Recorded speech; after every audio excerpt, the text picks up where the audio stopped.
الحمد لله نحمده ونستعينه ونستغفره ونعوذ بالله من شرور أنفسنا ومن سيئات أعمالنا من يهد الله فلا مضل له ومن يضلله فلا هادي له ونشهد أن لا إله إلا الله وحده لا شريك له ونشهد أن سيدنا وسندنا وحبيبنا ومولانا محمد الذي أرسله الله تعالى بالحق بشيرا ونذيرا وداعيا إلى الله بإذنه وسراجا منيرا فقد قال الله تعالى في كلامه المجيد والفرقان الحميد أعوذ بالله من الشيطان الرجيم قولوا شباب بسم الله الرحمن الرحيم فيها تحيون وفيها تموتون ومنها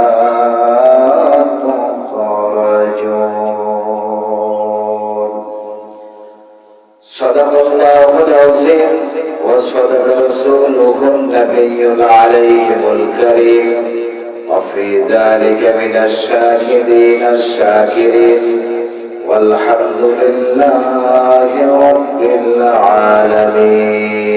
العالمين إن الله وملائكته يصلون على النبي يا أيها الذين آمنوا صلوا عليه وسلموا تسليما اللهم صل على sound বাড়াই দিতে হবে বক্সের সাউন্ড বাড়া হ্যাঁ وعلى آل سيدنا জবান খুলে তরফ মাখা কণ্ঠে মনের মাদুর দিয়ে পড়ি আল্লাহুম্মা সাল্লি আলা সাইয়্যিদিনা মাওলানা ওয়া আলা আলি সাইয়্যিদিনা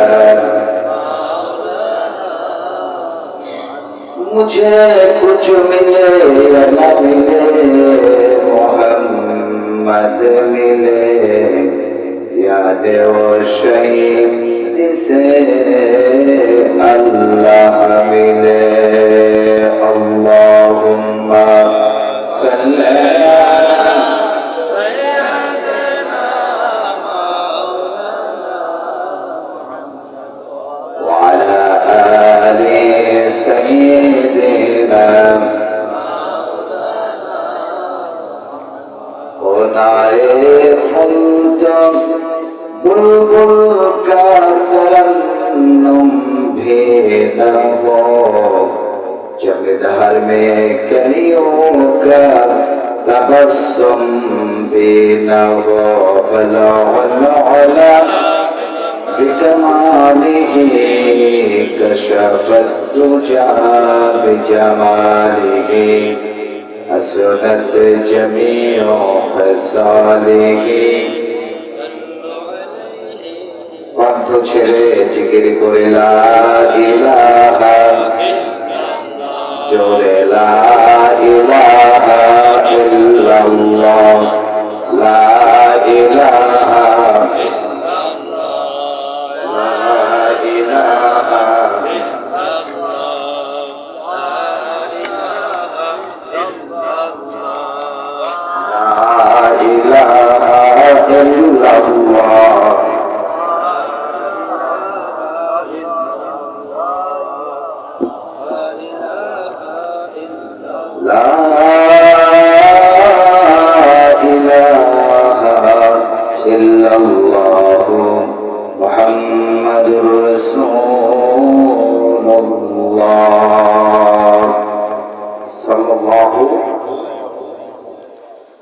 স্বাধীন সার্বভৌমত্ব দেশ সোনার বাংলাদেশ। কুয়াকাটা লালন হয়ে পটুয়াখালী জেলার সবচেয়ে শিক্ষিত মাধুর্যপূর্ণ ঝমকালো উপজেলা বাউফল। বাউফলের বাকলা তাদের কাঠি তালুকদার বাড়ি জামে মসজিদ এবং এলাকাবাসীর উদ্যোগে আয়োজিত ঐতিহাসিক তৃতীয় বার্ষিক ওয়াজ মাহফিলের সম্মানিত সভাপতি, আমাদের অত্র এলাকার বিচক্ষণ ব্যক্তিত্ব, সবার প্রাণপ্রিয় মানুষ, শ্রদ্ধার পাত্র জনাব মোহাম্মদ রুবেল তালুকদার সাহেব, মাহফিলের প্রধান আকর্ষণ হাদিয়ে বাঙ্গাল শাহ কেরামত আলী রহমতুল্লাহ আলাইহি রুহানি সন্তান, পীরে কামেল, মুর্শিদে মোকাম্মেল আলহাজ হযরত মাওলানা ও মুর্শিদেরা হাফেজ কারি মামুন রশিদ সিদ্দিকী আল কুরাইশি জয়পুরি আতাল্লাহু উমরাহু ওয়া বারাকাল্লাহু ফি হায়াতিহি। আকাশ বাতাস মুখরিত করে শ্রদ্ধার সাথে বলুন আল্লাহুম্মা আমিন। আলোচনা করেছেন তরুণ প্রজন্মের তারুণ্যের অহংকার, গবেষণামূলক উপস্থাপন করেছেন বলিষ্ঠ কণ্ঠস্বর ছোট ভাই হযরতুল আল্লাহ মাওলানা মুহিবুল্লাহ জামি সাহেব। আসর থেকে শুরু করে বিভিন্ন নামের পরিচিত ইসলামী গবেষক হযরত উলামায়ে কেরাম, ওয়াইজিনে কেরাম, মুফাসসিরিনে কেরাম আপনাদের সামনে আলোচনা উপস্থাপন করেছেন। সার্বিক পরিচালনায় অর্থাৎ এই মাহফিল কমিটির পরিচালনার অন্যতম সভাপতি দায়িত্ব পালন করছেন জনাব মোহাম্মদ আবু তাহের সহ বিশিষ্ট রাজনৈতিক ব্যক্তিবর্গ স্টেজে উপস্থিত, যাদের নাম আমি অনেকেই জানি না। শ্রদ্ধেয় মহাজন ব্যক্তি এখানে উপস্থিত রয়েছেন, আইমায়ে মাসাজিদ, হযরত উলামায়ে কেরাম, দূর দূরান্ত থেকে আগত দ্বীন ইসলাম প্রেমিক মুসলমান ভাইয়েরা, হুজুরের সফর সঙ্গী সদস্যবৃন্দ, মাহফিলের জামিয়া কমিটি এবং পর্দার অন্তরালে নির্জন নিরালায় শ্রবণগত মা ও বোনেরা, সবাইকে জানাচ্ছি আন্তরিক মোবারকবাদ, শুকরিয়া জ্ঞাপন করছি মহান আল্লাহ সুবহানাহু ওয়া তাআলার দরবারে, যিনি মহিয়ান গরিয়ান সর্বশক্তিমান, যিনি আমাদেরকে ঠান্ডার মধ্যেও দুনিয়ার সব কাজ থেকে আলাদা করে সবার আগে পবিত্রতা অর্জন করে জান্নাতের বাগানে আসার বসা, কথা বলার শোনার তৌফিক দান করলেন। আসুন সে মহামহিমের দরবারে কালিমাতুশ শুকর আদায় করছি, জবান করে প্রাণ করে মনের আবেগ অনুভূতি উজাড় করে, রাতের নিস্তব্ধতা ভঙ্গ করে সিংহের মতো গর্জন করে তাকওয়ার সাথে আমরা সবাই বলছি আলহামদুলিল্লাহ। সম্মানিত সুধী, আল্লাহর প্রশংসা করতে কোনো লজ্জা নাই তো? বক্তাদের বক্তব্য কবরস্থানে হয় না। ইংরেজি ভাষায় একটা কথা আছে যে ইংরেজি শব্দটা হলো ড্রামাটিক মনোলগ, মানে হচ্ছে স্পিকার শুধু কথা বলবে আর যারা শুনবে তারা চুপ থাকবে, কোনো কথাই বলবে না, প্রশ্ন করবে না, জবাবও দিবে না। এই পরিবেশটার নাম হচ্ছে ড্রামাটিক মনোলগ। আমি এটাকে উদাহরণ দেই, কবরের পাশে দাঁড়ালে যদি কেউ সালাম দেয় সালামটাই যথেষ্ট। এর চেয়ে যদি বক্তব্য দেয় কবরের পাশে, তাহলে কবরের মানুষগুলো তো কোনো জবাবই দিবে না। মৃত্যু মানুষের সাথে বক্তব্য দেওয়া বক্তার জন্য খুব কঠিন হয়ে যায়, কথা বলতে কিনা? আমি আপনাদের কাছে জানতে চাই, আমরা কি কবরস্থানের সামনে বসে আছি না জীবিত মানুষের সামনে বসা? কথা বলেন না একটু, জীবিত মানুষের সাথে। দীর্ঘক্ষণ আলোচনা করেছে বক্তারা। এই যে মাগরিবের পর থেকে আমি আলোচনা শুনেছি, এক একজন আলোচক কি চমৎকার কথা বলছেন, কিন্তু আপনারা কথা বলতে চান না। মাহফিলের উপরে রাগ নাকি বক্তাদের উপরে, নাকি আমার উপরে গোসা, নাকি কি ব্যাপারটা বুঝলাম না।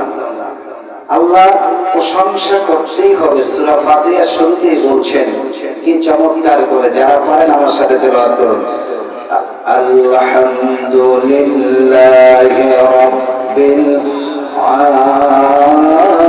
আলামিন। উচ্চ কণ্ঠে বলুন আল্লাহু আকবার। তো প্রশংসা আল্লাহর করতে হবে।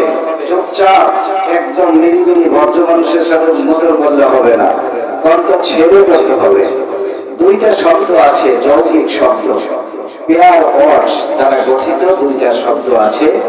এই দুইটা শব্দ উচ্চারণ করতে সহজ হয়, বলতে ইজি মনে হয়, কিন্তু পাওয়ার খুব বেশি। শব্দ দুটি উচ্চারণ করলে রবের সাথে সম্পর্ক হয়ে যায়, হাসরের ময়দানে মিজানের পাল্লায় সওয়াব বেড়ে যায়। সুবহানাল্লাহ নাই? আর একটু আস্তে করে বলি সুবহানাল্লাহ, উচ্চ কণ্ঠে বলি সুবহানাল্লাহ। সেই শব্দ দুটো হলো সুবহানাল্লাহি বিহামদিহি সুবহানাল্লাহিল আযীম। কথাটা ঠিক কিনা? তো সেই সুবহানাল্লাহ বলবো, আলহামদুলিল্লাহ বলবো, কেউ কৃপণতা করবেন না। সবাই জবান খুলে একসাথে এক তালে এক গলায় এক কণ্ঠে আকাশ বাতাস মুখরিত করে একসাথে বলবো আলহামদুলিল্লাহ। পিছনের ভাইরা সহ সবাই বলে আলহামদুলিল্লাহ। আমি অবশ্য রাজনৈতিক কথা বলতে চাই না। জুলাইয়ের যে আন্দোলনটা হলো বাংলাদেশের, মানে এক্সেপশনাল কোন রাজনীতিবিদদের অথবা কোন রাজনৈতিক পলিটিক্যাল পার্টির উপকার হলো কি হলো না, তবে আমি একথা বলতে পারি, ৫৬,০০০ বর্গ মাইলের সোনার দেশ, লাল সবুজের পতাকা গঠিত আমার বাংলাদেশে ইসলাম আর কোরআন তাফসীরের জন্য স্বাধীন হয়েছে।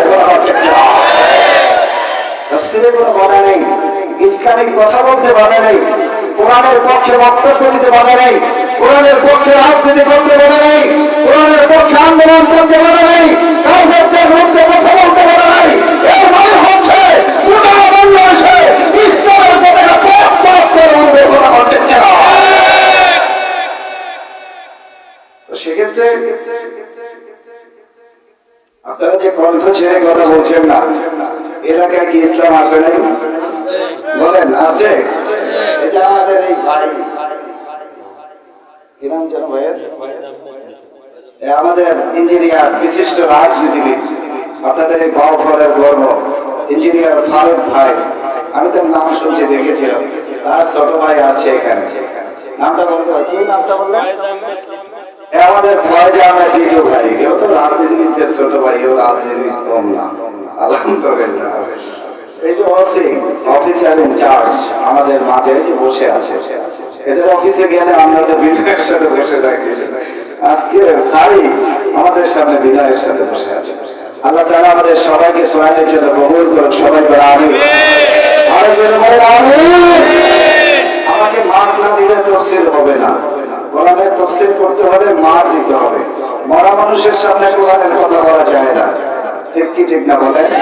কোরআনের কথা বলতে হবে সেই তরুণ তাজা ইমানের বলে বলিয়ান যুবক এবং বৃদ্ধদের সামনে, যারা খালিদ বিন ওলীদের রক্ত লালন করে, যারা খাপ্পা খোমার রক্ত লালন করে, যারা হযরত ওমরের রক্ত লালন করে, যারা হযরত আবু বকর সিদ্দিকের রক্ত লালন করে। কথা ঠিক কিনা?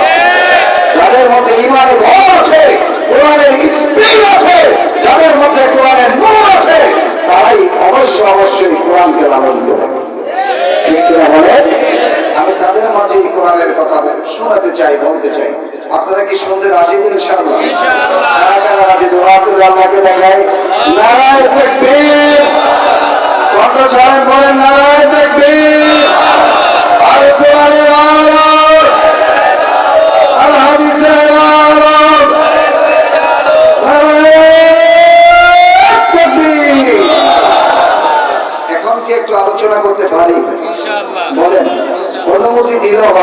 অনুমতি না দিতে হবে না, কারণ গরম চা চেয়েছি আমাদের অফিসারের ভাষায় এসে আইসি ঠান্ডা ভিতরে এবং ঠান্ডা ঠান্ডা লাগতেছে, জানি না কখন গরম চা আসে। আপনারা একটু গরম থাকলে আমিও গরম হয়ে যাবো, ঠিক আছে তো ইনশাআল্লাহ? এখানে এসে আপনারা লস না লাভ বলেন? লাভ ইনশাআল্লাহ। চা খাবো না মানে জি, কষ্ট নাই তো?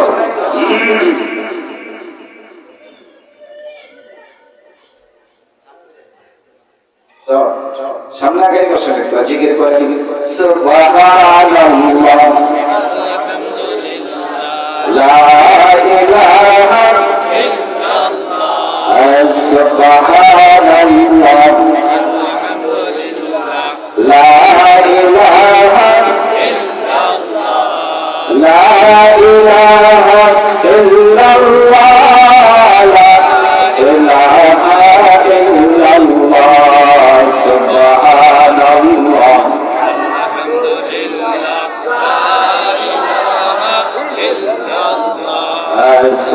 সুবহানাল্লাহ লা ইলাহা লা ইলাহা লা ইলাহা লা ইলাহা ইল্লাল্লাহ মুহাম্মাদুর রাসূলুল্লাহ। তালুকদার বাড়ি না? ঐতিহ্যবাহী বাড়ি, আমাদের এলাকার সবচেয়ে দামি বাড়ি তালুকদার বাড়ি। এটা কি আমাদের ফারুক ইঞ্জিনিয়ার সাহেবের আত্মীয়? একই বাড়ি চাচার এখানে এসেছে, আলহামদুলিল্লাহ। যে আমি আলোচনা শুরু করি কি ঠিক আছে তো?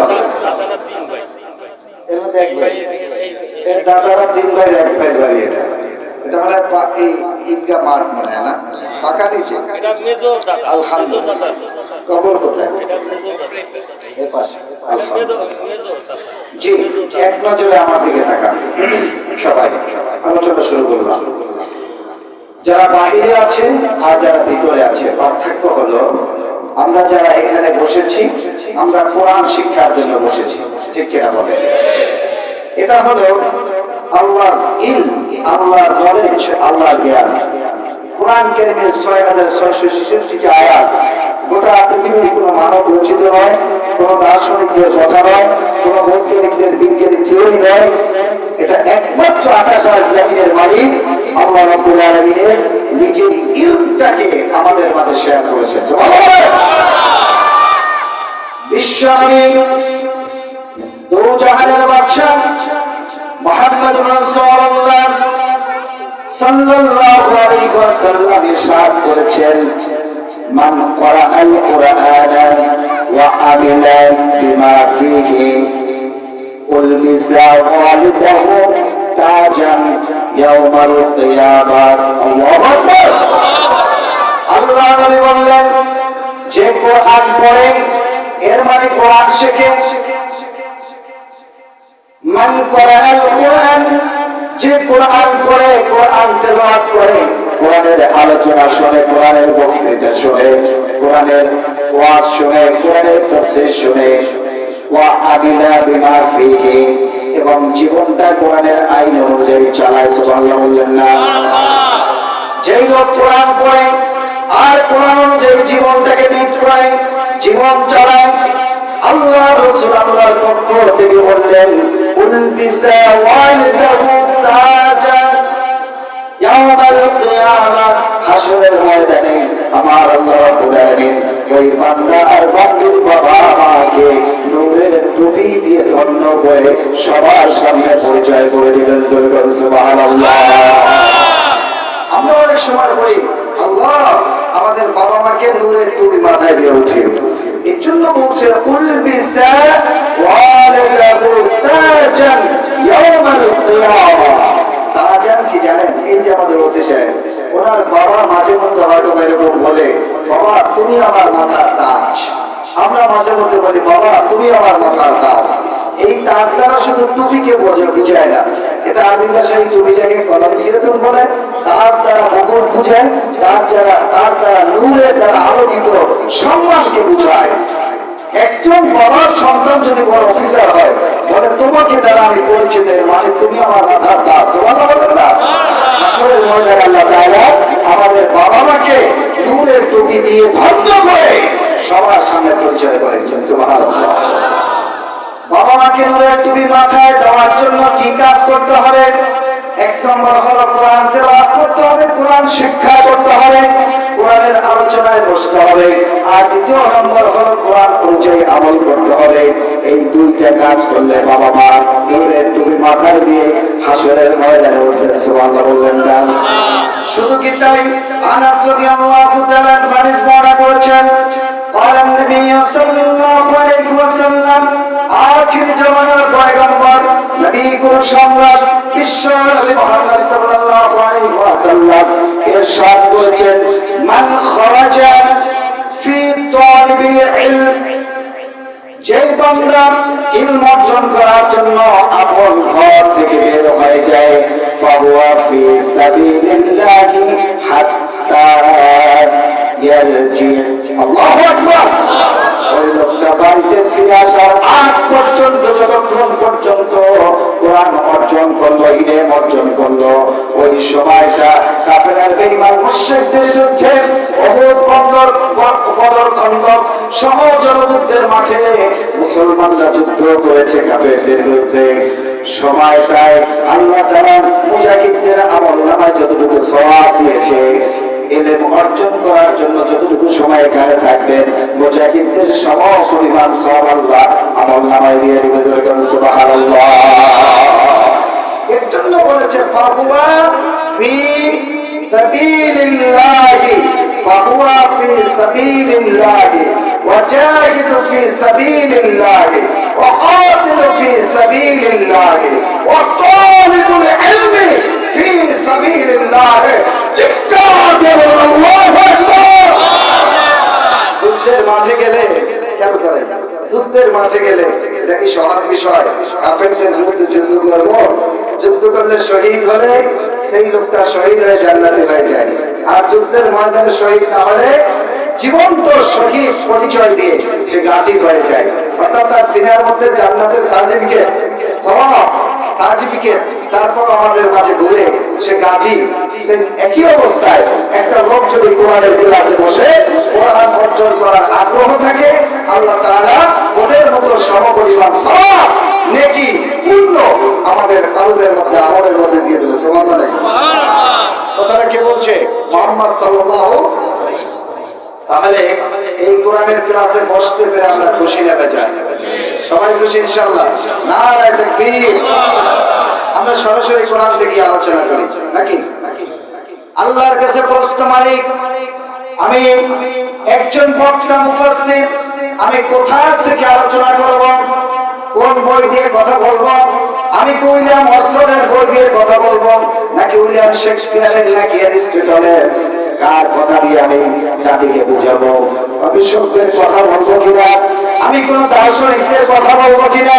আল্লাহ রাব্বুল আলামিন বলেন, বক্তা যখন তুমি বক্তব্য দিবেন, ফাযাক্কির বিল কুরআনি মান ইয়াখাফু ওয়াঈদ। একটা কথা বলি আপনাদেরকে, কোরআনের আয়াত যখন তেলাওয়াত করা হবে, নিজের অজান্তে মন থেকে আবেগের সাথে উচ্চারণ করবেন আল্লাহু আকবার। কথা ঠিক আছে তো ইনশাআল্লাহ? রাজি? ভারতের একজন লেখক বলেছেন, কোরআনের আয়াত শুনে, এই আয়াতের অংশ শুনে যখন মুসলমান আল্লাহু আকবার ধ্বনি দেয়, আল্লাহ তাআলা ওই বান্দার আবেগ দেখে ভিতরের সব গুনাহ মাফ করে দেন। আরে জোরে বল। যেহেতু এটা আল্লাহর ইলম, এটার একটা অক্ষরের নূর কোন পাহাড়ের উপর ছেড়ে দিলে ভয়ে অস্থির হয়ে পাহাড়টা পুরো সারকার হয়ে যাবে। এই নূরটাই আমি আপনার সামনে দেওয়ার চেষ্টা করছি। আল্লাহু আকবার। আল্লাহ রাব্বুল আলামিন বলেন, ফাযাক্কির বিল কুরআনি মান ইয়াখাফু ওয়াঈদ। বান্দা তুমি ওয়াজ করবা, বক্তব্য দিবা আমার কোরআন দ্বারা, নসিহত করবা আমার কোরআন দ্বারা। এখন বলো, বক্তাকে আল্লাহ তাআলা কি দিয়ে ওয়াজ করতে বললেন? কোরআন দিয়ে। কি দিয়ে বলেন? কেন কোরআন দিয়ে ওয়াজ করব আমরা? আল্লাহ রাব্বুল আলামিন বলেন কিতাবুন আনজালনাহু ইলাইকা লিতুখরিজান নাসা মিনাজ যুলুমাতি ইলান নূর। আমি একটু আপনাদের কাছে জানবো, সবাই বলবেন, আমার কাছে ঘুমন্ত মনে হয়। বলুন আমাদের রব কে? আস্তে না জোরে কর।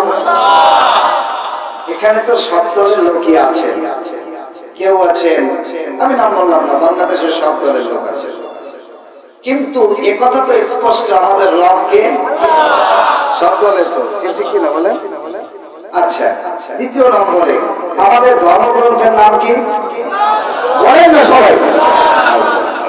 আমাদের নবীর নাম কি? মুহাম্মদ। আমাদের ধর্মের নাম কি? কোনো সন্দেহ নাই তো? সুতরাং কথা বলতে তো ভয় পান কেন? আপনারা ভুলিয়ে যাচ্ছেন কেন? বুঝি না তো। কোনটা ছাত্র হবে ইনশাআল্লাহ, ঠিক কিনা বলেন? আমি কি আমার রাজনৈতিক বক্তব্য দিয়ে গ্রন্থ ছাড়া বলতে না? আমি রাজনৈতিক কথা বলতে চাই না, যেহেতু কোরআনের তাফসীরে আছে, এখানে রাজনৈতিক কথা বলবো কেন? শোনো, আল্লাহ তাআলা বলছেন কিতাবুন আনজালনাহু ইলাইকা লিতুখরিজান নাসা মিনাজ যুলুমাতি ইলান নূর। আমি এমন কিতাব আপনার কাছে নাযিল করেছি যেই কিতাব দিয়ে অন্ধকার পথ থেকে মানুষদেরকে আলোর দিকে নিয়ে আসবেন। এর মানে হচ্ছে মানব রচিত যত বিধান আছে, ইসলাম ছাড়া অন্য ধর্মের যত পথ আর মত আছে, সব থেকে বের করে মানুষকে ইসলামের মধ্যে এনে আল্লাহর নূর জান্নাতের দিকে বের করে নিয়ে আসবেন। সুবহানাল্লাহ। এখন এই কোরআন যারা শিখবে তাদেরকে আল্লাহ তাআলা বললেন কদ জাআকুম বাসাইরুম মির রাব্বিকুম। যারা কোরআন শিখেছে তাদের মধ্যে আমার আল্লাহ রাব্বুল আলামিন একটা অন্তর্চোখ তৈরি করে দেন। মানুষের মধ্যে সবচেয়ে ভালো মানুষ সে যে কোরআন শিখেছে, অন্তরটা কোরআন দ্বারা সাজিয়ে দিয়েছে। সুবহানাল্লাহ বললেন না? কোরআন যদি শিখে মানুষ, অন্তরের মধ্যে ভিতরে একটা চোখ তৈরি হয়ে যায়। আমাদের মধ্যে চোখ আছে সামনে দুইটা, আপনারা দেখেন আমিও দেখি, কিন্তু যারা কোরআন শিখে, কোরআন বুঝে, কোরআন অনুযায়ী আমল করে, তাদেরকে আল্লাহ ভিতরে একটা চোখ দিয়ে দেন।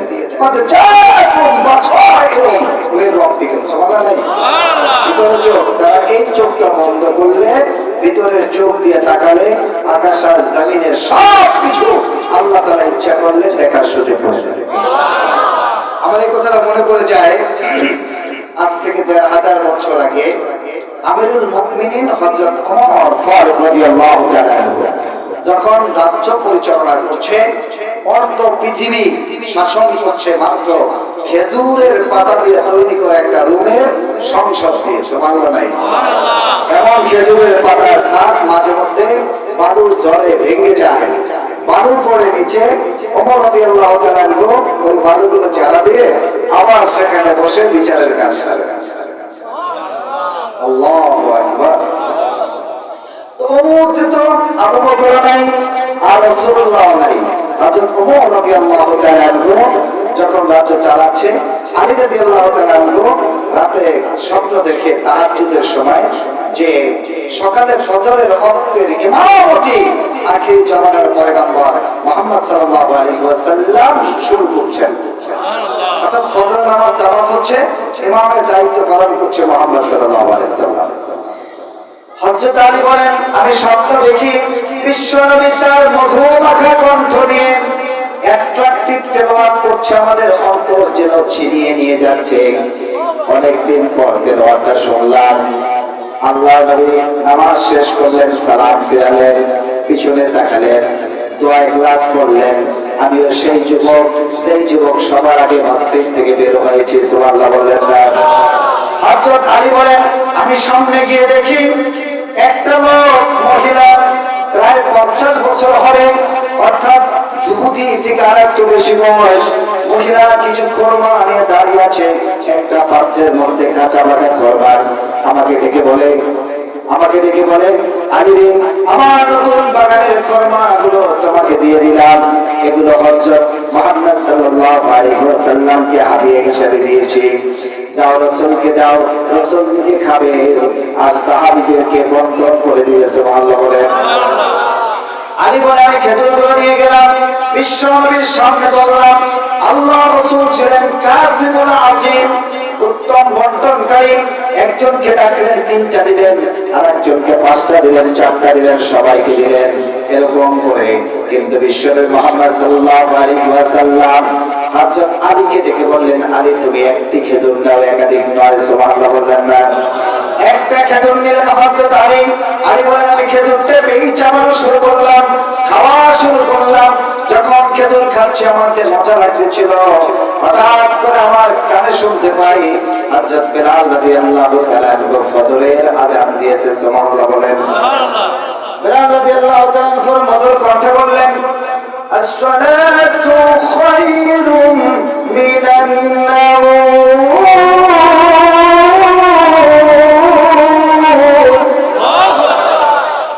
আমি আর ঘুম ভেঙে যাই, আমি লাফ দিয়ে উঠলাম।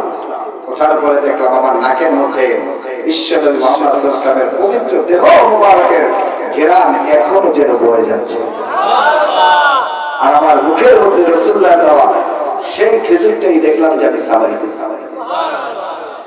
হযরত আলী বলেন আমি মসজিদে চলে গেলাম। ওমর নামাজের ইমামতি করছে, এত সুন্দর তেলাওয়াত যেন আমাদের কলিজা ছিঁড়ে নিয়ে যাচ্ছে। আমার নামাজ শেষ করলেন।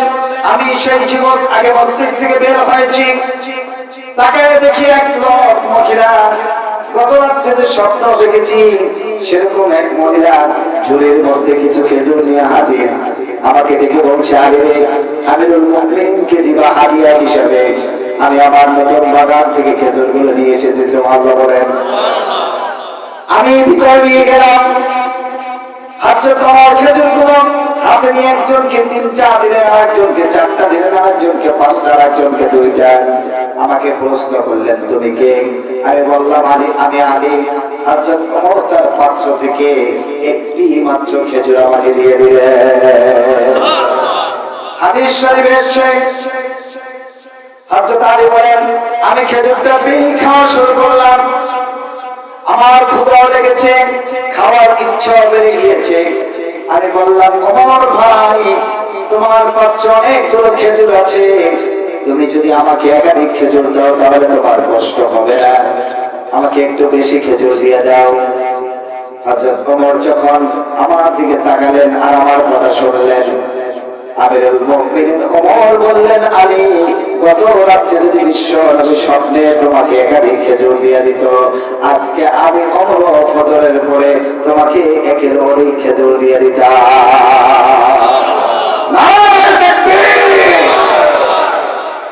আচ্ছা, আলী তো দেখেছে স্বপ্ন, কিন্তু এখন কি করতেছে এটা বাস্তব, ঠিক কিনা বলে? আলী কোনো খেজুর চাইলেন না, স্ট্যাচু হয়ে দাঁড়িয়ে গেলেন আর বললেন, ওমর গত রাতের স্বপ্নের খবর তোমাকে গায়েব থেকে জানানো হয়েছে নাকি তোমাকে স্বপ্নে দেখানো হয়েছে? প্রশ্ন করছে দুইটা, তোমাকে গায়েব থেকে জানানো হয়েছে নাকি স্বপ্ন থেকে তোমাকে দেখানো হয়েছে? আমি কিন্তু আপনাদেরকে জানাতে চাচ্ছি যে কোরআন শিখলে আল্লাহ তাআলা ভিতরে একটা চোখ দিয়ে দেন। এই যে আমাদের হাদিয়ে বাঙ্গাল শাহ কেরামতুল্লাহ রাহমাতুল্লাহ আলাইহির উত্তরসূরি এসেছে, আল্লাহ হযরত মাওলানা মাহমুদুর রশিদ সিদ্দিকী কুরাইশি জয়ন্তী হুজুর কথা বললে দেখবেন চোখ বন্ধ করে, অর্থাৎ দেখতে চায় ভিতরের চোখ দ্বারা। ঠিক কিনা ঠিক বলে? আপনি যদি আল্লাহর ওই ঘরে যান তাহলে আল্লাহ বাসাইরুম মির রাব্বিকুম আপনাকে ভিতরে একটা চোখ দিয়ে দিবে কোরআনের মাধ্যমে। এই চোখটা যার হয়ে যাবে, দুনিয়ার কোনো কাফের বেঈমান মুশরিকদেরকে কখনো বলা যাবে না। দ্বীন ইসলাম বাস্তবায়নের জন্য অদম্য প্রহরী হয়ে রাজপথে দাঁড়িয়ে যাবে। কথা ঠিক কিনা? কোরআন শিখতে হবে, কোরআন বুঝতে হবে, কোরআন জানতে হবে, ঠিক কিনা বলে?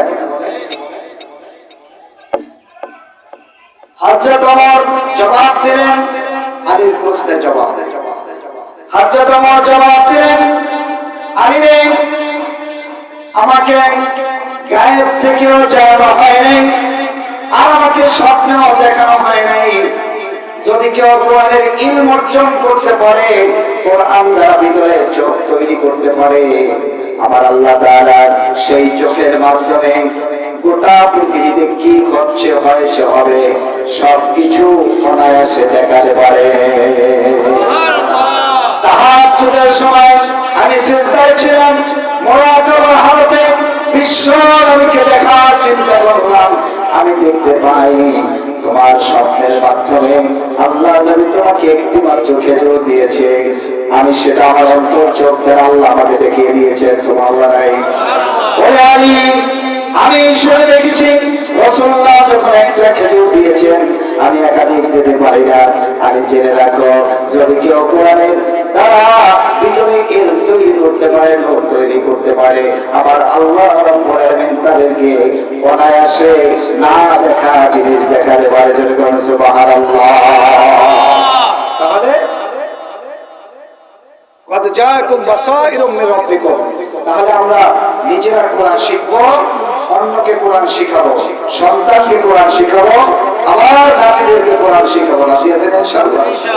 আমি এই কোরআনের দাবি অনুযায়ী আমি কিছুক্ষণ কথা বলে সরাসরি আমার বিষয়ের উপর চলে গেলাম। আমি একটু জানতে চাই আপনাদের কাছে, কোরআন কারীমের মধ্যে কয়টি আয়াত আছে আপনারা জানেন?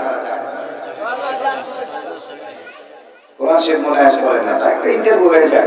আমাদের রাজনীতিবিদ ভাই আছে, একটু দেখেন সামনে 24 ঘন্টার মধ্যে কোরআন তেলাওয়াত করছেন এমন কয়েকজন লোক হাত জায়গা। লা হাওলা ওয়ালা কুওয়াতা ইল্লা বিল্লাহিল আলিয়্যিল আযীম। কিন্তু আমরা তো এটা ধরে রাখছি যে আল্লাহর ওলির দরবারে আছে নিশ্চিত জান্নাত। আমার সাথে বলুন তো যারা জানেন, যালিকাল কিতাবু লা রাইবা ফীহি হুদাল লিল, বলেন না কেন সবাই বলে হুদাল লিল, যারা বলে হুদাল লিল মুত্তাকিন। এটাই যদি হেদায়েত হয় মুত্তাকিদের জন্য, আপনারা উচ্চ কণ্ঠে বলুন, আমরা মুত্তাকি না কাফের? মুত্তাকিন। সবাই বলুন, আমরা মুত্তাকি না কাফের? মুত্তাকিন। আমি কোরআন শরীফ পড়ি না, তাহলে আমি মুত্তাকি হলাম কিভাবে? কোরআন জানি না, বুঝি না। অরিজিনাল জায়গায় হাত না দিয়ে আপনি কি অপরাধী করেন বলেন? তো এই কোরআনুল কারীমের মধ্যে আয়াত আছে 6666। এই কোরআনকে 3 ভাগে ভাগ করলে এক ভাগ হলো একটা বিষয় নিয়ে, সেই বিষয়টার নাম হলো আখিরাত। কি বলেন? আখিরাত। আমি সেই আখিরাতের উপরেই কথা বলবো। আখিরাত এমন একটা জিনিস যেটা ধরা যায় না, ছোঁয়া যায় না, জায়গাও দখল করে না। এটা নিজের ঈমান দ্বারা বিশ্বাস করতে হয়। কথা বলেন ঠিক? আমি আপনাদের কাছে জানতে চাই, আমরা আখিরাত বিশ্বাস করি কি করি না? সবাই বলে করি কি করি না? সবাই আখিরাত বিশ্বাস করি, ঠিক তো? এই আখিরাতের কথা বলতে গিয়ে আমি কোরআন কারীমের 6666টিকে 3 ভাগে ভাগ করলে 2222টি আয়াত এই বিষয়ের উপরে কম বেশি হতে পারে, এই বিষয়ের উপরে আলোচনা হয়েছে। নবী রাসূলরা সবাই আখিরাত নিয়ে আপনাদের সামনে আলোচনা করেছে, আলেম ওলামারা আখিরাত নিয়ে আলোচনা করেছে। আমাদের ভালো থাকা খারাপ থাকা সবকিছু ডিপেন্ড করে আখিরাতের কল্যাণের জন্য। কথা বলতে ঠিক না? তো সেই চিন্তা করে কোরআন কারীমের 6666টি আয়াতের মধ্য থেকে সূরা আরাফের 25 নম্বর আয়াতে কারীমা আপনাদের সামনে আমি তেলাওয়াত করেছি। উক্ত আয়াতে কারীমের কি চমৎকার করে আল্লাহ তাআলা আমাদেরকে ব্রিফিং দিয়েছেন, একদম বাস্তব ইউনিভার্সাল ট্রুথ স্টেটমেন্ট, যেটার ফেজ আমাদের হতেই হবে। এই বিষয় নিয়ে আলোচনা করব। আল্লাহ কবুল করুন সবাই বলেন আমিন। সবাই আমার সাথে একটু কণ্ঠ ছেড়ে তেলাওয়াত করবেন। আল্লাহ তাআলা কি বলছেন? আল্লাহ রাব্বুল আলামিন বলেন, ফিহা তাহিয়ুনা ওয়া ফিহা তামুতুনা ওয়া মিনহা তুখরাজুন। বান্দা, তুমি পৃথিবীতে 3টা জিনিস পাবা। যদি মুসলমানকে প্রশ্ন করা হয়, ও মানুষ তুমি পৃথিবীতে কয়টা জিনিস পাবা, আল্লাহ তাআলা আপনাকে জানাইয়ে দেয় পৃথিবীতে মানুষ 3টা জিনিস পাবে। কয়টা জিনিস? 1 নম্বরে আল্লাহ বললেন ফিহা তাহিয়াউনা, বান্দা তুমি একটা জীবন পাবা, ঠিক কিনা বলেন? 2 নম্বরে অফিহা তামুতুনা, তুমি একটা মৃত্যু পাবা। আর দ্বিতীয় নম্বরে অমিনহা তুখরাজুন, বান্দা আবার তোমাকে মাটি থেকে উঠানো হবে। আল্লাহু আকবার বললেন না? ফিহা তাহইয়াউনা, তুমি একটা জীবন পাবা, একটা মৃত্যু পাবা। অফিহা তামুতুনা অমিনহা তুখরাজুন। এখন যদি প্রশ্ন করা হয় মানুষ, এই পৃথিবীতে তুমি কয়টা জিনিস পাবা, কয়টা জিনিস তোমাকে দেওয়া হবে? আল্লাহ জবাব দেয়, তুমি তিনটা জিনিস পাবা, তিনটা জিনিস দেওয়া হবে। এক নম্বরে তোমাকে জীবন দেওয়া হবে, দুই নম্বরে তোমাকে মৃত্যু দেওয়া হবে, তিন নম্বরে লক্ষ কোটি বছর পরে, অসংখ্য দিন পরে আবার তোমাকে মাটি থেকে উঠানো হবে। আল্লাহু আকবার বললেন না? আজ পর্যন্ত কোন মানুষ এই তিনটার বিকল্প পথে চলতে পারে নাই। যে জীবন পেয়েছে তার মৃত্যু হয়েছে, আমরা জীবন পেয়েছি, আমাদেরও মৃত্যু হবে কি হবে না বলেন? আর কোরআন বলছে তোমাদেরকে আবার জাগানো হবে, উঠানো হবে।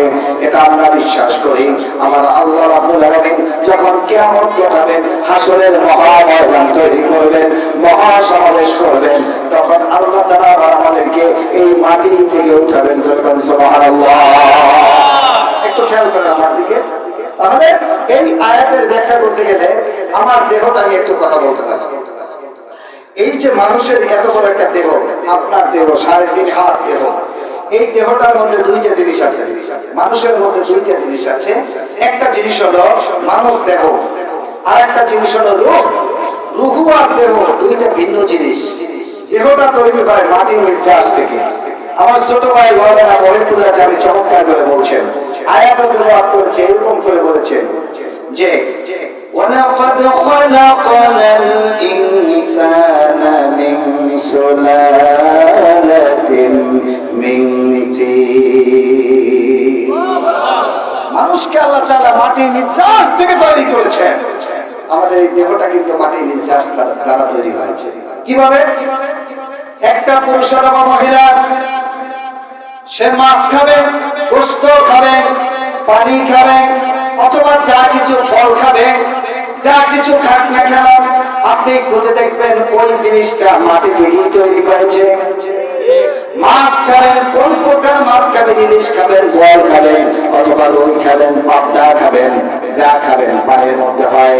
পানি কিন্তু মাটি ধারণ করে, মাটির নিজের পচা অংশ থেকে আর মাটি থেকে ঘূর্ণীয়মান কিছু জীব থেকে, জৈব থেকে আল্লাহ তাআলা মাটি থেকে একটা খাবার উৎপাদন করে পানির মধ্যে থাকা প্রাণীগুলো সেই খাবারগুলো খায়। সুবহানাল্লাহ বললেন না?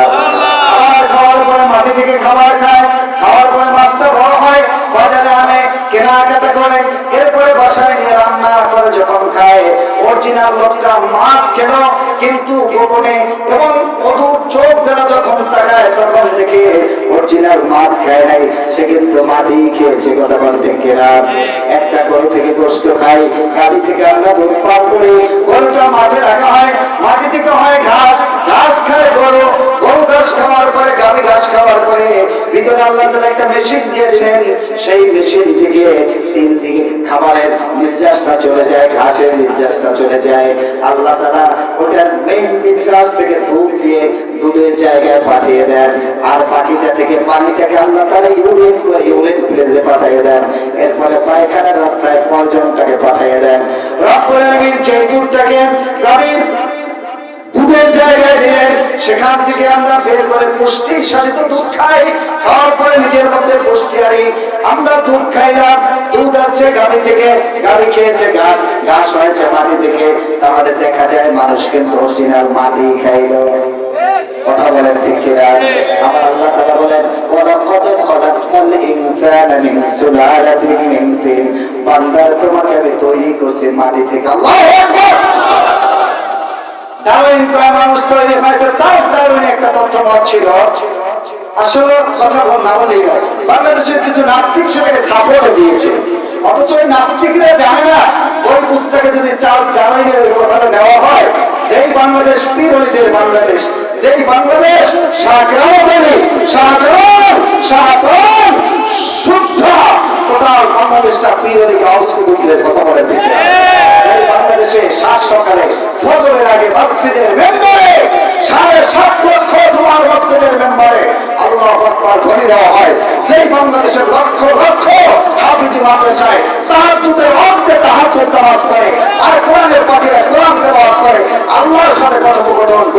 যেই বাংলাদেশে শীতকালে লক্ষ লক্ষ মাঠে কোরআনের আলোচনা করা হয়, সেই বাংলাদেশে কোরআনের বাহিরে, ইসলামের বাহিরে মানব রচিত কোন বিধান, কোন কাফেরের বেঈমান মুশরিকরা 100% বাস্তবায়ন করতে পারে না। সেই বাংলাদেশে কোরআনের আইনই থাকে। এই বাংলাদেশে মাদ্রাসা বইয়ের মধ্যে এনেছে মানুষ তৈরি হয়েছে মাটি থেকে। ওরা বলেছে, চার্লস ডারউইন বলেছে মানুষ তৈরি হয়েছে বানর নয় শিম্পাঞ্জি থেকে।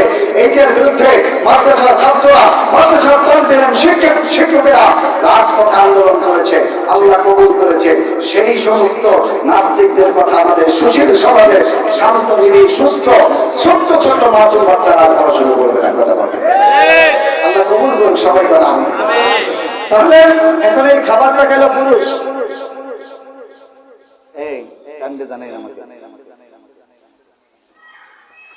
হ্যাঁ খাবারটা খাইলো পুরুষ, খাবার খাইলো নারী।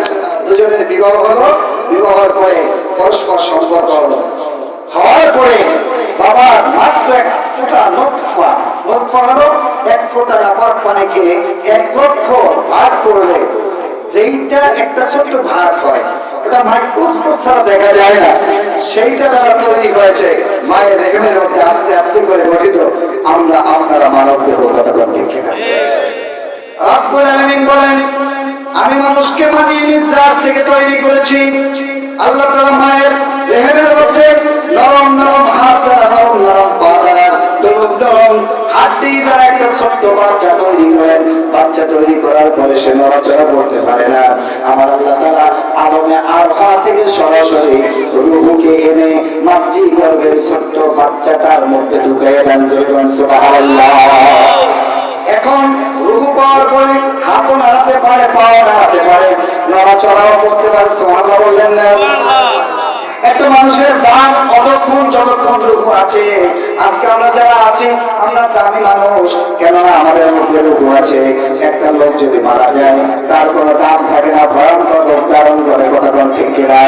তাহলে রূহ আল্লাহ রাব্বুল আলামিন জবাব দিতে চায়, ও দুনিয়ার মানুষ, রূহ হলো অরিজিনাল জিনিস, রূহ হলো মানুষের আসল জিনিস, যেটা আল্লাহ সৃষ্টি করেছেন তার ফুৎকার দ্বারা অথবা নির্দেশ দ্বারা। এই রূহ আল্লাহ তাআলা 6টা স্টেশন রেখেছেন। সুবহানাল্লাহ। একটা রূহ, আমাদের এই ভাইদের রূহ, আপনার রূহ, আমার রূহ, এই রূহগুলোর স্টেশন হলো 6টা। কয়টা? 1 নম্বরে আল্লাহ তাআলা আলমে আরো হয় সবার রূহকে রেখেছেন। সেখান থেকে আল্লাহ তাআলা দ্বিতীয় ধাপে, দ্বিতীয় স্টেশন মাতৃগর্ভে ওই রূহটাকে পাঠিয়েছেন। 3 নম্বরে আল্লাহ তাআলা পৃথিবী নামক একটা জগৎ আছে, এই জায়গায় পাঠিয়েছেন। এই রূহটার 3য় ধাপে এখন আমরা আছি এই দুনিয়াতে, অর্থাৎ রূহুর 3য় স্টেশন। এই রূহটার 4র্থ স্টেশন হলো কবর। মানুষ যখন ইন্তেকাল করবে মানুষকে কবরে রাখা হবে। ওই জায়গায় রূহটাকে সেট করে দিয়ে আবার মানুষকে প্রশ্ন করা হবে, মা রব্বুকা ওয়া মা দীনুকা, বলেন না কেন বাবা? তাইলে 4র্থ স্টেশন হলো কবর। 5ম স্টেশন হলো হাসরের মাঠ। আল্লাহ তাআলা ওই কবর থেকে হাসরের মাঠে উঠাবেন। সেখান থেকে আমল যদি ভালো হয় ডান হাতে আমলনামা দিয়ে সম্মানিত করে লোকটাকে জান্নাতে পাঠিয়ে দেবে 6ষ্ঠ স্টেশন। আর যদি খারাপ হয়ে যায় বুক ছেড়ে বাম পিছে পিছন দিক থেকে হাত ঢুকিয়ে দেয়া আমলনামা দিয়ে তাকে জাহান্নামে ফেলে দেবে 6ষ্ঠ স্টেশনে। এই কথাটা আমি বুঝাতে চাই, মানুষ তোমার কোনো অধিকার নাই। এই পৃথিবীতে তুমি আসলে কে পাঠিয়েছে বলেন? আল্লাহ। এই পৃথিবীতে তোমার কিছু করার কথা না। আল্লাহ তাআলা দুনিয়াতে তোমাকে স্বাধীনতা দিয়েছে, এই স্বাধীনতার বাইরে তোমার স্বাধীনতার কাজ করা যাবে না। আল্লাহর কোরআনকে ধারণ করে নবীদের সুন্নাহ অনুযায়ী আলেম ওলামা কোরআনের মাধ্যমে যা বলে সেই অনুযায়ী জীবন যাপন করার দরকার আছে না? এই জন্য যদি চলতে পারে তাহলে পরকালে শান্তি, জান্নাতেও শান্তি হবে। আল্লাহ রাব্বুল আলামিন 6টা স্টেশন দিয়ে দিলেন। সকল নবী রাসূলরা 6টা স্টেশনের কথা বললেন। বলার পরে বললেন, বান্দা পরকাল আছে, কিন্তু কাফেররা বেঈমান মুশরিকরা পরকাল বিশ্বাস করে না। তাদের মধ্যে একটা যুক্তি উপস্থাপিত হলো, ওদের মধ্যে একটা কথা হলো পৃথিবী নিয়ে।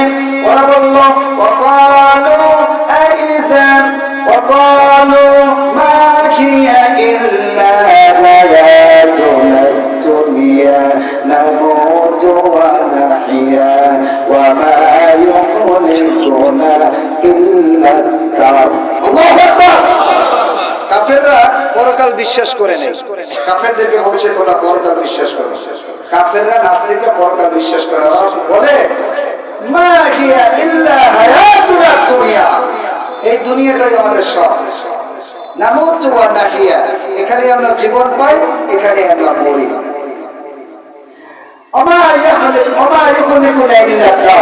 কালের আবর্তমানে আমরা যাব, মরবো, আবার মানুষ আসবে, আবার যাবে, আবার মরবে। এদের মধ্যে কোনোদিন এই পৃথিবী শেষ হবে না। নাউজুবিল্লাহ বললেন না? ওদের মধ্যে একটা যুক্তি উপস্থাপন করছে, লজিক্যাল কথা। কাফেররা দেখবেন কথা বলে লজিক দিয়ে। লজিকটা কি দিয়েছে? একটা গরু যদি বিলে মারা যায়, 50 দিন পর আপনি যদি তাকে দেখতে যান, তাহলে দেখবেন যে গরুটার দেহটা মাটির সাথে মিশে গেছে, অবশিষ্ট পড়ে আছে কিছু হাড্ডি। ঠিক না? ঠিক বলেন না? একটা কবর এখানে দেওয়া হয়েছে, যদি আপনি 50 বছর পরে পাশে কবর দিতে যান আর মনে নাই যে কবরটা কোথায়, খুঁজতে খুঁজতে যাই দেখবেন যে কিছু হাড্ডি পাওয়া গেছে। এর মানে গরুর হাড্ডিও যেরকম দেখা যায়, কবরের মধ্যে মানুষের হাড্ডিও ঠিক কিনা দেখা যায় কিনা বলে? আমি জান্নাতুল বাকিতে দেখেছি, রওজা শরীফের পাশে জান্নাতুল বাকি, 10,000-এর উপরে সাহাবীদের কবর সেখানে। আল্লাহু আকবার নাই? একদম পূর্ব পাশে গিয়ে দাঁড়ালাম, দেখি একজনকে কবর দিচ্ছে, তো হাড্ডি পড়ে আছে। জিজ্ঞেস করলাম এই হাড্ডিগুলো কাদের? মানুষের হাড়। ওদেরকে কবর দেওয়া হয়েছে, পরে আবার ড্রেসিং করাইছে, হাড্ডি উঠে গেছে। এর মানে এটাই বাস্তব যে মানুষকে কবর রাখলে কি হয়? কবর রাখার দরকার নেই, আপনি জঙ্গলে ফেলে দেন না, দেহ শেষ, অবশিষ্ট থাকে কি? এটাই তো বাস্তব, এটাই তো বাস্তব, ঠিক না? এই বাস্তবটাকে কাজে লাগিয়েছে কাফেররা। ওদের মধ্যে কথাটা কি দেখেন? وقالوا أإذا كنا عظاما ورفاتا أإنا لمبعوثون خلقا جديدا। ওরা বলে আমরা যখন মারা যাব, أإذا كنا عظاما ورفاتا, আমরা মারা যাব, আমাদের দেহটা মাটির সাথে একদম মিশে যাবে, অবশিষ্ট থাকবে শুধু হাড্ডি। আইন্না লামাবুসুনা খালকান জাদীদা, আমাদেরকে কি আবার নতুন করে জাগানো হবে? আবার কি আমাদেরকে নতুন করে বানানো হবে? নতুন করে কি আবার পয়দা করা হবে? এই কথা নিয়ে ওরা মজা করলো, হাসাহাসি করলো। নাউজুবিল্লাহি মিন যালিক। ওদের চূড়ান্ত কথাটা এভাবে বলছে, সূরা ওয়াকিয়ার মধ্যে এসেছে।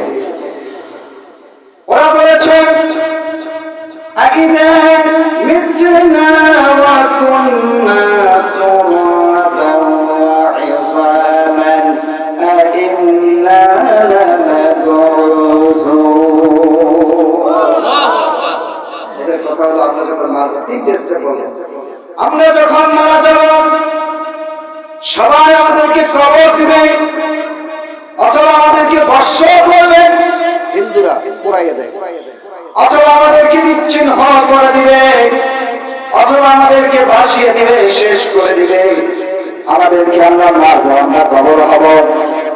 এরপর আমাদের হাড্ডি অবশিষ্ট থাকবে, হাড় থাকবে, আমাদেরকে আবার নতুন করে উঠানো হবে। আল্লাহ রাব্বুল আলামিন ওরা বারবার হাড় হাড় শব্দটা উচ্চারণ করে দেখে জিদের সাথে বলেছেন কোনু খিজারা, যদি ওরা শক্ত পাথর হয়ে যায়, আও হাদিদান, অথবা ওরা যদি শক্ত লোহাও হয়ে যায়। হাবিব আপনি জানাইয়া দেন, ওরা হাড্ডির কথা বলে, ওরা আবার বলে যদি শক্ত লোহাও হয়ে যায়, শক্ত পাথরও হয়ে যায়, তারপর তাদেরকে উঠানো হবে। সুবহানাল্লাহ। আল্লাহ রাব্বুল আলামিন বলেন দুনিয়ার মানুষে ঈমান আনবা গায়েবের উপরে, যেই গায়েব আল্লাহ রাব্বুল আলামিন তোমাদেরকে আবার গায়েবী স্টাইলে মাটি থেকে উঠাবে। সুবহানাল্লাহ। আমাকে বলা হয়েছে, অনেকে বলছে যে মহিলাদের হজ করেন। আমি যে হজটা করতেছি সেটা মহিলাদেরও পুরুষেরও। এটা রাজনীতিবিদ, আওয়ামী লীগ, বিএনপি, জামাত ইসলামী, জাতীয় পার্টি, ঐক্য, জাসদ, বাসদ যারা আছে, সুন্নি, গরম সুন্নি, ঠান্ডা সুন্নি, মিঠা সুন্নি, মাযহাবি আওয়ামী, সিয়া সুন্নি, আপনি যাই বলেন না কেন, আপনি যদি মুসলমান বলেন, তাহলে আমার এই হজটা আপনাদের সবার জন্য, কথা বলতে গেলাম ডাইরেক্ট সবার জন্য, কোনো মাপ নাই। তো আল্লাহ তাআলা বললেন যে পাথরও হয় যদি, ও যদি লোহা শক্ত হয়ে যায়, ওরা তো হাড্ডির কথা বলে তারপর উঠানো হবে। সাথে সাথে নাস্তিকেরা কয় কেন, আমরা তো আমাদের নেতাদেরকে মানি, মাও সেতুনকে মানি, কালমার্ক্সকে মানি, ওরা তো কেউ নেই, ওরা তো মাটির সাথে মিশে গেল, তাহলে আমাদেরকে কেউ উঠাবে? আল্লাহকে তোরা বিশ্বাস করে না, তাহলে উঠাবেটা কে? যে আমাকে উঠাবে সে কে? আল্লাহ রাব্বুল আলামিন জবাব দিয়ে দিলেন। আমি আপনাদের কাছে জানতে চাই, বলুন তো আমাদেরকে কে উঠাবে? মিশরের একটা কথা মনে পড়ে, ছাগল বলে না, ছাগল এক রাখাল ছাগল বলছে, হে নামাজ পড়তেছে, আল্লাহু আকবার, নামাজ শুরু করে দিচ্ছে, সেজদা নামাজ শেষ, পিছন তাকায় দেখে এক মুশরিক নাস্তিক, মুশরিক বড় আলেম দাঁড়ায় বলতেছে, তুমি কি করলা? নামাজ পড়ছি। নামাজ কিসের নামাজ? আল্লাহর ভয়ে সেজদা দিতেছে। আল্লাহ কি মানে? আল্লাহ গোটা পৃথিবীর স্রষ্টা আল্লাহ। রাখাল তুই এই কথা বলে, আমি বড় কিতাবের আলেম, তুই প্রমাণ দেখাতে পারবি, দলিল দেখাইতে পারবি? নিঃসন্দেহে জেনে রাখেন, আমাদের আকাশ জমিনে একজন রব আছে, তিনি হলো কে? আস্তে কইেন না ভাই, লজ্জা লাগে না, জোরে কর কে?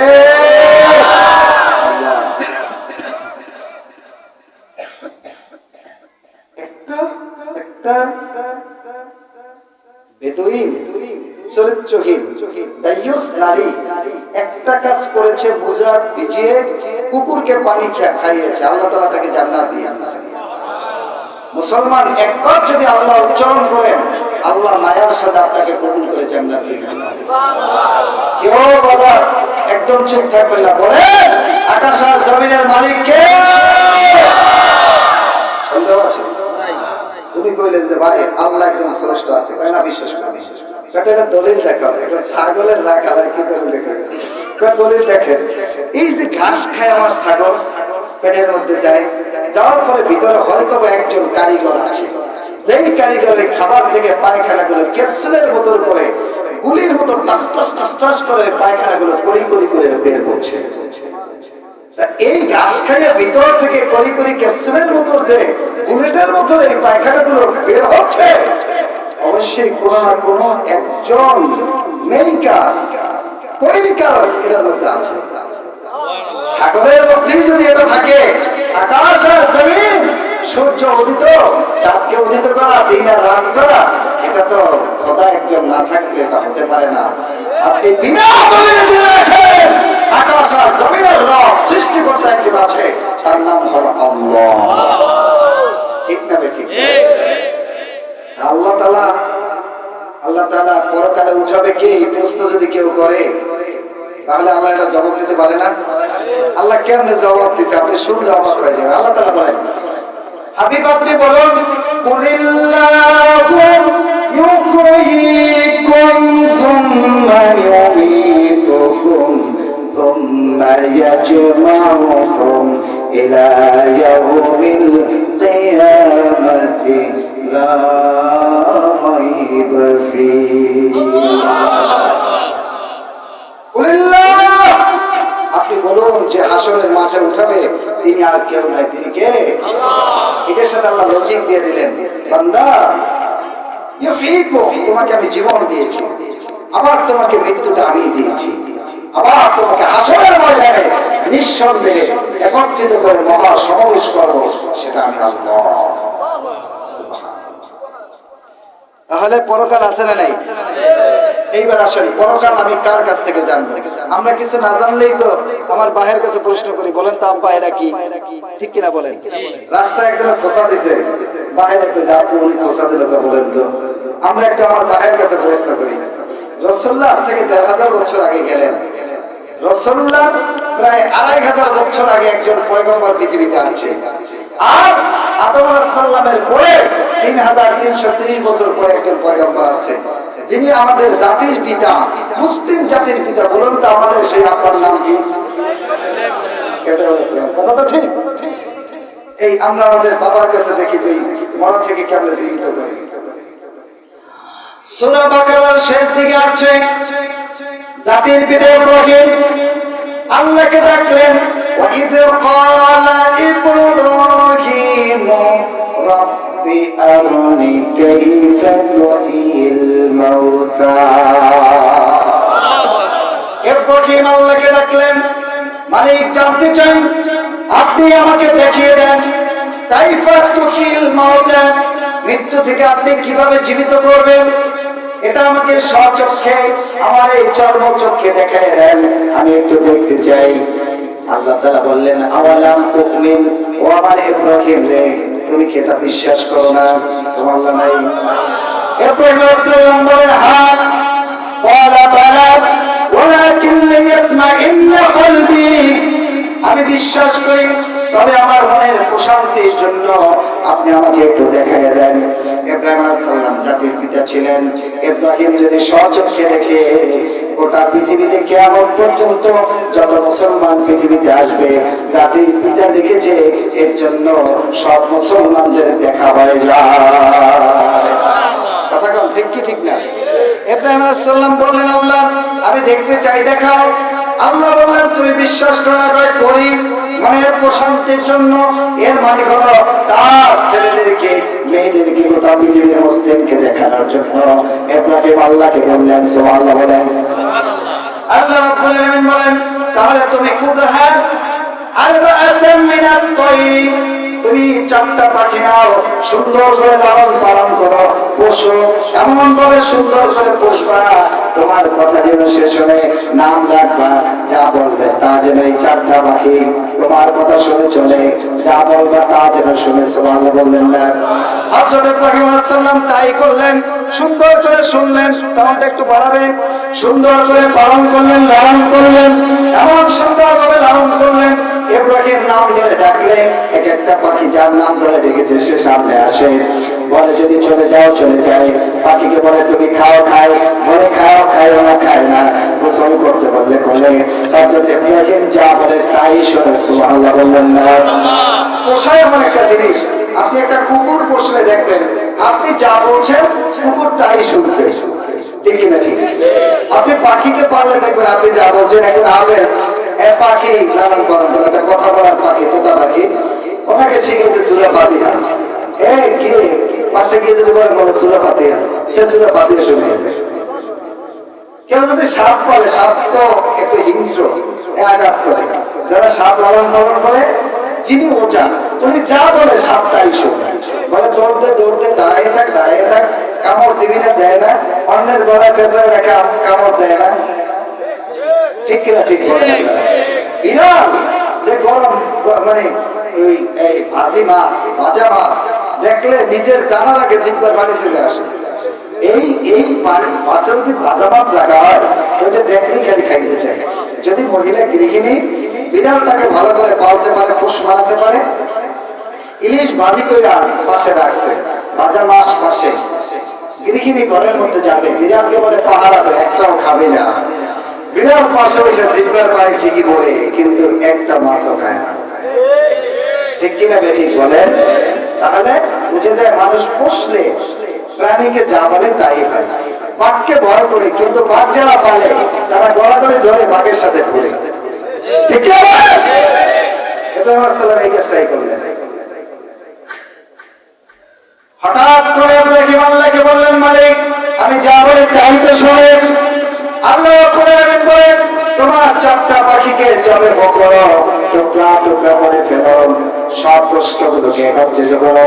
তাফসীরে এসেছে, ইবনে কাসির নকল করেছে, আব্দুল্লাহ ইবনে আব্বাস থেকে এনেছেন, 7টা পাহাড়ের উপরে গোশতগুলো টুকরা টুকরা করে একত্রিত করে ছিটাইয়ে দিয়ে আসা হলো, ফিক্কা মেরে দিয়ে আসা হলো, আর সব পশমগুলোকে একত্রিত করে এক জায়গায় রাখা হলো।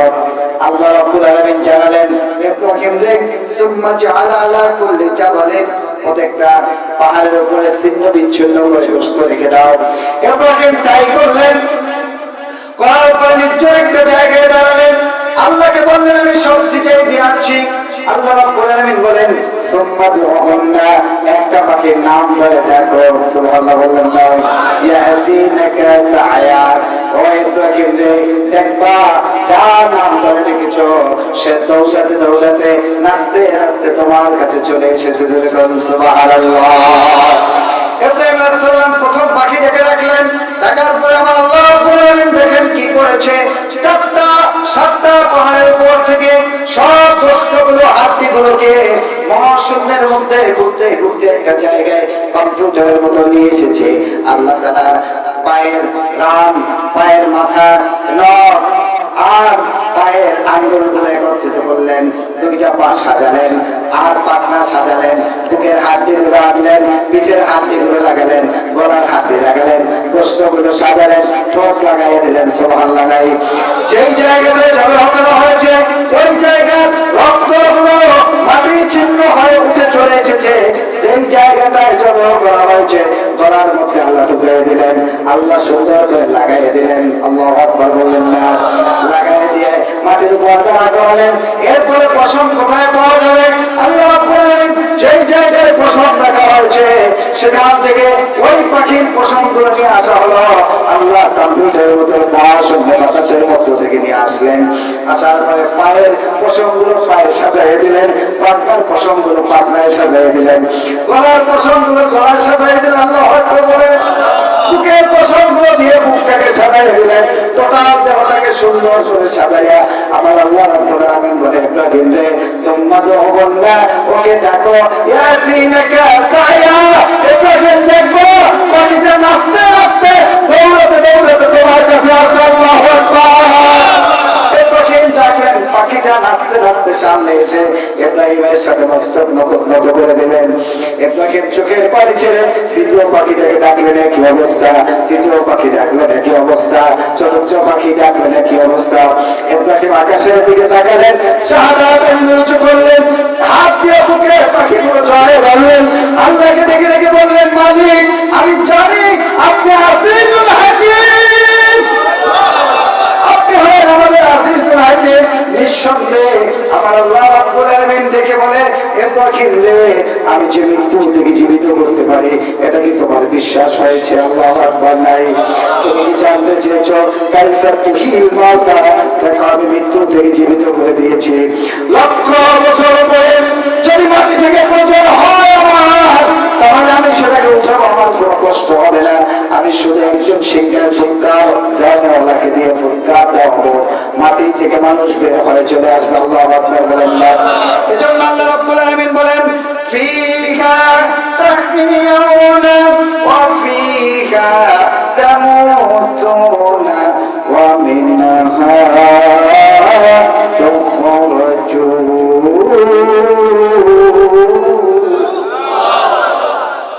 আপনারা খুশি না ভাই? এত একজন পয়গম্বর, আজকে যে আল্লাহর ওলির কাছে আমরা এসেছি, একটু খেয়াল করেন, একটু খেয়াল করেন। এর পূর্বপুরুষ হল হাদিয়া বাংলার শাহ কেরামত আলী রহমতুল্লাহ আলাইহি। আমার দ্বিতীয় টপিক্সের আলোচনা আরো মজা পাবেন আপনারা, খুব ডেঞ্জারিয়াস আলোচনা। আল্লাহর নবী বলেছেন মাজলিসুল ফিকহ, যদি কেউ কোরআনের মজলিসে বসে 1 ঘন্টা, কয় ঘন্টা? খায়রুম মিন ইবাদাতি 60 সানা, 60 বছর নফল ইবাদতের চেয়ে বেশি সওয়াব হবে। আসতে না আরো জোরে বল। তাহলে আমরা কোরআনের ক্লাসে আসি না? জি। 1 ঘন্টা থাকলে কত? 60 বছর নফল ইবাদত। সুবহানাল্লাহ।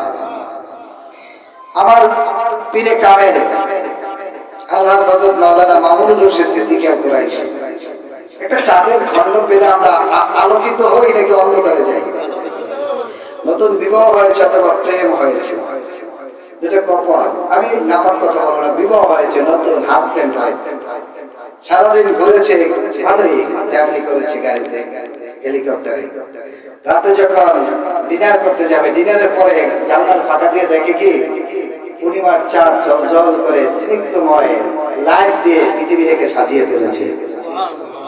দুজনের মধ্যে প্রেম আরো বেড়ে যায়, ঘর থেকে বেরিয়ে আসে, ছাদে উঠে তারপর তাকায় তাকায় এই স্নিগ্ধময় আলোটা উপভোগ করে নিজেদের মনের মধ্যে অজানা এক প্রেম চলে আসে। ঠিক কিনা? চলে। যদি আলেমদের মধ্যে হক্কানি পীর, হক্কানি আলেমরা আসে, পূর্ণিমার চাঁদের মতো এলাকায় আসলে মানুষের মনের মধ্যে নতুন একটা নতুন ইবাদত তাকওয়ার একটা ভাব চলে আসে। ঠিক আছে? এর জন্য দেখবেন যে যাদের মনের মধ্যে অত শক্ত ভাব নাই, নরম আছে, পকেটে যদি 10টা টাকা থাকে, হুজুরের কাছে হুজুরের চেহারাটা দেখে বিনয়ের সাথে দিয়ে চলেছে, আমার এই 10টা টাকা আল্লাহর ওলিকে দিলাম, যদি হাসরের ময়দানে ধরা খেয়ে যায়, এই আল্লাহর ওলিরে 10টা টাকা দিলাম, এতেই আমার জন্য যথেষ্ট হয়ে যেতে পারে। ঠিক কিনা বলেন? যদি মনটা আপনার নরম হয়, কেমন নরম দেখেন, এর পূর্বপুরুষ হাজি বান্দাল শাহ কেরামত রহমতুল্লাহ আলাইহি, যিনি হলেন আবু বকর সিদ্দিক রাদিয়াল্লাহু তাআলা আনহু, ইসলামের প্রথম খলিফা, তার বংশধর। আমার বাংলাদেশ যখন বাংলাদেশ ছিল না, এটা মুসলিম অধ্যুষিত মুসলিম ছিল। এই উনি এসেছে এই বাংলাদেশে নৌকা নিয়ে ইসলামের দাওয়াত দেওয়ার জন্য। কেন? সে তো আবু বকর, এই আপনি 10 জনের নাম বলেন, আবু বকর, ওমর, ওসমান, আলী, সাদ, সাইদ, জুবাইর, তালহা, আব্দুর রহমান ইবনে মাহাজের মক্কি, আবু বকর বিন জাররাহ, এই 10 জনকে আল্লাহর পক্ষ থেকে মুহাম্মদ সাল্লাল্লাহু আলাইহি ওয়াসাল্লাম বলছেন এরা বিনয় হিসাবে জান্নাতের সুসংবাদ প্রাপ্ত। সুবহানাল্লাহ। এর মধ্যে রোল নম্বর 1 কে আবু বকর সিদ্দিক, তার বংশধর। খুশি না বেচারা আপনারা? কথা বললেই মজা লাগে, কথা বললেই কি লাগে? মজা লাগে। তো হুজুরের সেই শাহ কেরামতুল্লাহ রহমাতুল্লাহ আলাইহি বাংলাদেশে এসে দেখলেন, বাংলাদেশ নামক জায়গাটা এসে দেখলেন নৌকা নিয়ে এসেছে। এসেই দেখলেন যে মাত্র 20 থেকে 30% মানুষ মুসলমান, তাও কি মুসলমান, নাম কি অস্ত মুসলমান, আর সবাই হলো অন্য ধর্মের লোক। কপালের মধ্যে সিঁদুর আছে, গলায় পৈতে আছে, আবার ধুতি পরা, গাছ দেখলে সিজদা দেয়, মাছ দেখলে সিজদা দেয়, সূর্য দেখলে সিজদা দেয়। এই অবস্থাটা দেখে হুজুরে তো অবাক, কিরে এদের মধ্যে তো ইসলামের দাওয়াত দেওয়ার দরকার, আমাদের বাংলাদেশ মুসলিম অধ্যুষিত দেশ কেন হলো? হুজুরের 3টা কাজ করলেন। প্রথম কাজটা হলো সব লেভেলের মানুষকে দোয়া করা শুরু করলেন। সুবহানাল্লাহ নাই? দোয়া করা শুরু করলেন। এই দোয়া করতে গিয়ে হুজুরে দোয়া করে আল্লাহর পক্ষ থেকে এই রোগী এসে তারা সুস্থ হওয়া শুরু করেছে। আবার হুজুরের তকবীর দেয়, তকবীর কি? কিছু পানি পড়া দেয়, কিছু এই তেল পড়া দেয়, হ্যাঁ, আবে কেরামত দেয়, এগুলো দেয়।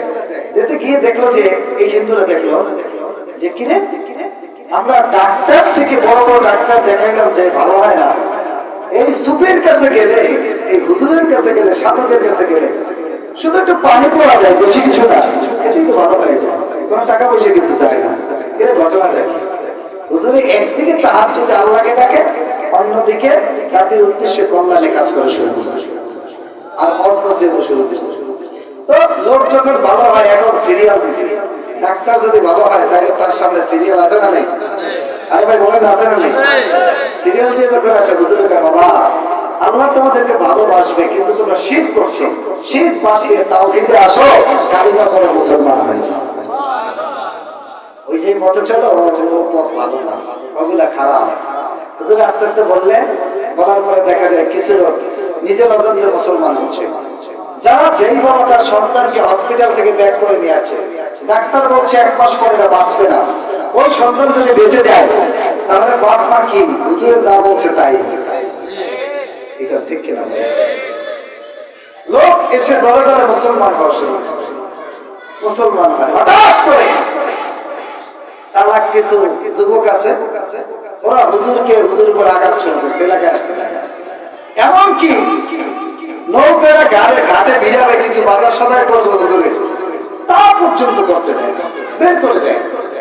হুজুরের নৌকাটা আছে, মাছ কাছেও আসতে পারে না। হুজুরের সাথে যারা আছে তারা খাবারও পায় না। হুজুরকে ডেকে ডেকে বললে হুজুর বলে, বেটা রিজিকের মালিক আল্লাহ, রিজিকের ব্যবস্থা করবেন ইনশাআল্লাহ। হঠাৎ করে কয়েকজন লোক